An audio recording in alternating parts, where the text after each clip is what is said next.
ہوئے حضرت عمر نے مکمل بات سنی اور سننے کے بعد اس شخص کے بارے میں پھانسی کا پیغام جاری کر دیا. اس شخص کو پھانسی ہوگی گناہ کو ثابت کر کے اس کو مجرم قرار دے دیا. وہ شخص جس کے بارے میں حکم ہو چکا کہ اسے پھانسی ہوگی، وہ مجمع میں کھڑے ہو کر حضرت عمر کا دربار لگا ہوا ہے. مجمع میں کھڑے ہو کر حضرت عمر سے کہتے ہیں امیر المؤمنین مجھے 3 دن کی مہلت دے دیجیے. کیا کہتے ہیں؟ مجھے 3 دن کی مہلت دیجیے. میرے پاس ایک شخص ہے، اس کی رقم میرے پاس موجود ہے. اگر میں یہاں ختم ہو جاؤں، مر جاؤں تو اس کی رقم میرے پاس ہی رہ جائے گی. میں اس کو رقم ادا نہیں کر سکتا. اس کے رقم میرے پاس ہے. آپ مجھ کو 3 دن کی مہلت دیں گے تو میں ان پیسوں کو ان تک پہنچا دوں گا. حضرت عمر اس دربار میں پوچھتے ہیں بتاؤ کون اس شخص کی ضمانت لیتا ہے؟ کوئی ضمانت لیتا ہے؟ وہ اجنبی شخص ہے. کیسا ہے؟ اجنبی شخص ہے. کوئی کسی کو نہیں جانتے، اس شخص کو کوئی نہیں جانتا. ادھر سے حضرت ابو ذر غفاری کھڑے ہوتے ہیں اور کہتے ہیں کہ امیر المؤمنین میں اس شخص کی ضمانت لیتا ہوں کہ آپ اسے چھوڑ دیں، 3 دن کی مہلت دے دیں. بتایا گیا کہ اگر 3 دن کے بعد وہ نہیں ملا یہ گناہ آپ پر صادق ہو جائے گا، آپ مجرم ہو جائیں گے. حضرت ابو ذر غفاری نے ضمانت لی اور ان کو چھوڑ دیا گیا. وہ شخص گیا اور جانے کے بعد اپنے رقم کو ادا کیے. 3 دن ہو گئے. اب 3 دن ہو گئے، وقت قریب آ چکا پھانسی کا. حضرت ابو ذر غفاری سے لوگوں نے کہا کہ آپ ایک اجنبی شخص کی ضمانت دے لی جس کو آپ جانتے نہیں اور اس کو معلوم ہے کہ میری موت کا وقت قریب ہے، مجھے پھانسی دے دیا جائے گا. وہ بہانے کر کے نکل گیا. اب کیا ہوگا؟ حضرت ابو ذر غفاری نے کہا کہ وہ پھانسی کا پھندا میرے گلے میں ڈال دو، میں مرنے تیار ہوں. میں وہ پھانسی کا پھندا اپنے گلے پر ڈالوں گا. کچھ عرصے کے بعد ایک دھول سا دکھائی دیا اور جب دھول گرد و غبار صاف ہوئے تو وہ شخص آتا ہوا دکھائی دیا. حضرت عمر کے دربار لگے ہوئے تھے. دربار میں آ کر عرض کرتا ہے امیر المؤمنین میں حاضر ہوں. امیر المؤمنین میں حاضر ہوں اور میں نے ان کے والد محترم کو اس لیے قتل کیا تھا کہ میں اپنی اونٹنی کو لے کر جا رہا تھا. دیکھا کہ راستے میں سبز ہرے بھرے کھیت ہیں، میرے اونٹنی نے کھا لیا. اس نے ایسا پتھر مارا میری اونٹنی کو، اس کی آنکھ نکال دی. مجھ کو بڑا غصہ آیا، میں بھی اسی پتھر سے اس گڈے پر حملہ کر دیا اور وہ ضرب ایسا لگا کہ اس کی موت ہو گئی. اس کی موت ہو گئی. اب میں حاضر ہوں، اب لہذا اب مجھ کو وقت کے مطابق، حکم کے مطابق مجھ کو پھانسی دے دی جائے. وہ شخص کہتا ہے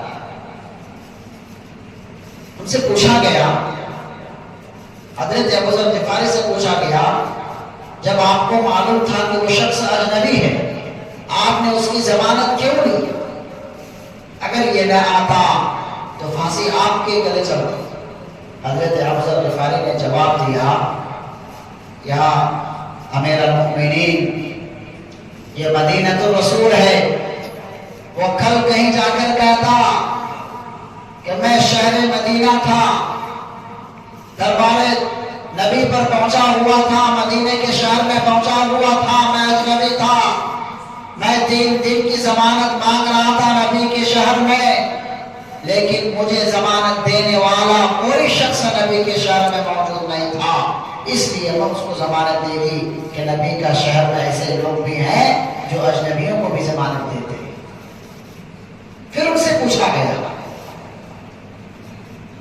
کہ آپ بتاؤ جب آپ پر حکم صادر ہو چکا، کیونکہ مجرم کہیں سے بھاگنے کی کوشش میں جب ان کو موقع ملتا ہے تو دوبارہ واپس نہیں آتے ہیں، آپ کیسے ہمت کی یہاں آنے کی؟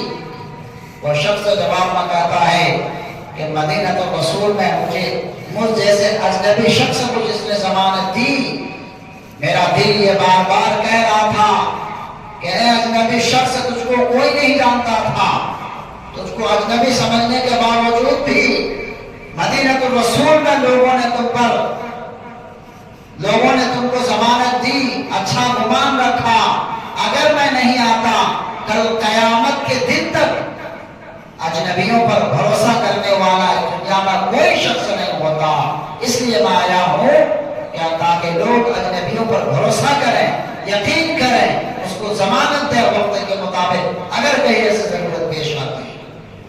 تو وہ شخص جن کے والد محترم کا انتقال ہوا تھا، جو شکایتیں لے کر حضرت عمر کے پاس آیا تھا، وہ شخص کہنے لگا یا امیر المؤمنین، یہ سارے کالک اپنے سر پر نہیں لینا چاہتا، میں نے اپنے والد محترم کے قاتل کو معاف کیا، جان تجھ کو معاف کرتا ہوں، یا اللہ آپ ہی اس کو معاف کر دو۔ ہم بھی اپنے نبی کے غلاموں کے غلام، کیا ہمارے اندر یہ صفات پیدا نہیں ہو سکتے؟ کیا ہمارے اندر یہ کیفیات پیدا نہیں ہو سکتے؟ کیا یہ واقعات صرف اس لیے ہے کہ ہم سنیں، ہم خوش ہو جائیں، کام خوش ہو جائے، ایک واقعہ معلوم ہو گیا؟